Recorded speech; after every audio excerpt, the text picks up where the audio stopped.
Peggy 18.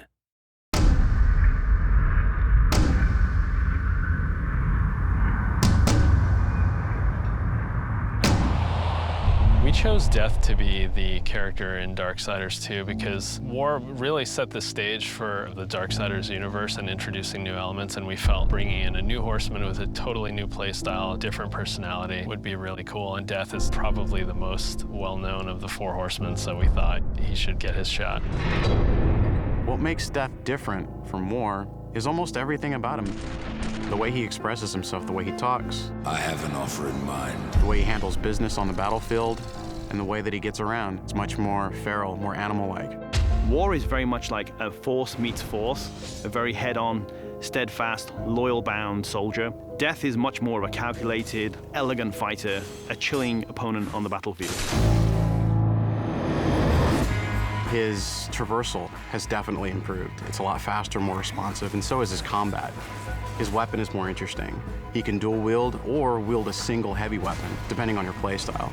Death's primary weapon is a scythe.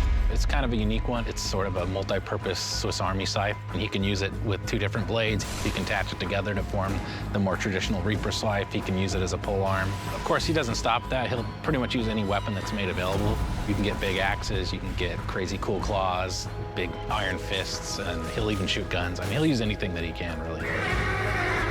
The main improvement from Darksiders 1 to Darksiders 2 was depth. We wanted to make the game more involved. We wanted to have more context. We wanted the player to really feel like they're in a real world with people living there, stuff going on, things going on. We give them more items to tailor their own character, more characters to speak to, so we got a lot more immersion on the story side of the game. The first game, most of it took place on Earth, so now we were totally free to create all these new areas. We have angelic fortresses, demon cities, the city of the dead. It got our team super excited. On top of that, there's a lot of weapons and armor, and obviously the new character as well, Death. Death's the most feared, and he's one of the oldest horsemen in the fiction. They kind of look at him as a big brother. He's feared just because when he really gets down to business, he is the death dealer. That's sort of his thing. He wears his mask as an executioner's mask. That's his trade, that's his business. He takes people down. He doesn't wait for things to happen, he causes them to happen. So it's a much more aggressive style of game and a more aggressive character. I mean, I guess it's all wrapped up in his name, right? War implies some conflict, but Death's the final end. Who doesn't fear that?